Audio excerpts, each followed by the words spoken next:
ভুলে গেলে চলবে না যে আমাদের ghost of the Uchiha Madara ছিল আশুরার রিইনকার্নেশন।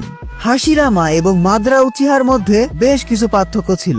তারা দুইজনে শান্তি চেয়েছিল, কিন্তু দুই ভাবে। মাদারার কাছে মনে হতো এভাবে ভালো মানুষই দেখিয়ে শান্তি আসবে না। অন্যান্য ভিলেজকে নিজেদের পাওয়ার দিয়ে কোনোহার আন্ডারে রাখতে হবে। কোনোহা যেই ভিলেজকে মাদারা এবং হাশিরামা ক্রিয়েট করেছিল, কিন্তু হাশিরামা চেয়েছিল সবার সাথে শান্তিতে থাকতে। আর এখানেই মাদারা এবং হাশিরামার মধ্যে আবারও একটা ঝামেলা তৈরি হয়। মাদারার রাগ আরো বেশি বেড়ে যায় যখন তার নিজের ক্ল্যান মেম্বার অর্থাৎ উচিহা ক্ল্যান তাকেই বিট্রে করে বসে। তারা মাদারাকে ডিরেক্ট বলে দেয় যে আমরা হাশিরামার সাথেই থাকবো। হাশিরামা হোকাগে হলেই তারা অনেক বেশি শান্তিতে থাকবে। যদিও এর পিছনে কারণ ছিল মাদারার ব্রুটাল নেচার। অন্যদিকে হাশিরামা ছিল শান্তিপ্রিয় মানুষ। মাদারা আরো পাওয়ারফুল হওয়ার খোঁজে কোনোহাকে ছেড়ে দেয় এবং পুরো শিনোবি ওয়ার্ল্ড এমনকি উচিহা ক্ল্যানের বিরুদ্ধেও যুদ্ধ ঘোষণা করে। এরপর আমরা আমাদের ইন্দ্রা এবং আশুরার রিইনকার্নেশন মাদারা এবং হাশিরামার মধ্যে বেশ কয়েকবার যুদ্ধ দেখতে পাই, এবং প্রতিবারই হাশিরামা মাদারাকে খুব বাজেভাবে হারিয়ে দেয় এবং সব শেষে তাদের ফাইনাল ব্যাটেলে হাশিরামাকে বাধ্য হতে হয় মাদারাকে মেরে ফেলতে।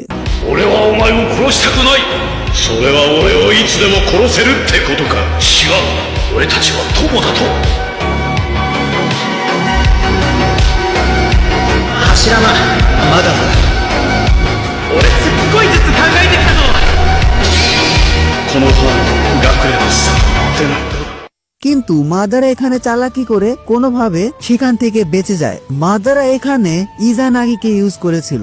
ইজানাগি উচিহাদের ফরবিডেন জুৎসু, যেটাতে কিনা একটা শারিঙ্গানকে স্যাক্রিফাইস করে তুমি রিয়ালিটিকে ম্যানিপুলেট করতে পারো। পুরো শিনোবি ওয়ার্ল্ডের কাছে কিন্তু এখন মাদারা মারা গেছে। এরপর শিনোবি ওয়ার্ল্ডে আরো বেশ কিছু দিনের জন্য শান্তি বজায় থাকে। হাশিরামা কোনোহার সাথে অন্যান্য ন্যাশনের শান্তি চুক্তি করে পুরো শিনোবি ওয়ার্ল্ডে পিস প্রতিষ্ঠা করে।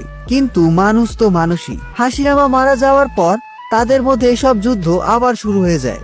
মারা যাওয়ার আগে হাশিরামা নাইটেল সহ সবগুলো বিস্টকে সবগুলো ন্যাশনের মধ্যে ভাগ করে দিয়েছিল, যাতে পাওয়ার অফ ব্যালেন্স থাকে। কিন্তু এরা এই পাওয়ার অফ ব্যালেন্সকে খুব বাজেভাবে কাজে লাগিয়ে এই টেইল বিস্ট দিয়েই মারামারি শুরু করে দেয়। যাই হোক, কোনোহা ভিলেজের এবার সব দায়িত্ব এসে পড়ে হাশিরামার ভাই টোবিরামা সেনজুর উপর। টোবিরামা ছোটবেলা থেকে অনেক জিনিয়াস এবং ট্যালেন্টেড শিনোবি ছিল। সে তার লিডারশিপ এবং হোকাগে স্কিল দিয়ে পুরো কোনোহার চেহারায় পাল্টে ফেলে। টোবিরামা ছিল প্রথম শিনোবি যে কিনা কোনোহা ভিলেজে নিনজা একাডেমি প্রতিষ্ঠা করে এবং উচিহা ক্ল্যানকে পুলিশ ফোর্সের দায়িত্ব দিয়ে দেয়। টোবিরামা হোকাগে হওয়ার পর খুব ভালোভাবে বুঝে গিয়েছিল যে শিনোবি ওয়ার্ল্ডের এসব যুদ্ধ